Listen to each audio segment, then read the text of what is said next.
Luluto tayo ng tinola para sabaw. Pang sabaw pala. Kaloka. So, yun na. Itong pang dinner namin. Dahil kailangan namin magsabaw dahil yung dalawang anak ko may ubo. Sila na tapos na siyang nagkaroon ng influenza. So, medyo ako nakakaramdam na rin. Ganito talaga pag winter. Basta pagpapasok ng winter, influenza ang ano mo.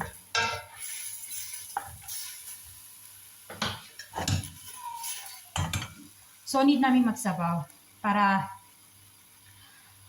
pampainit ba ng katawan. So, para yung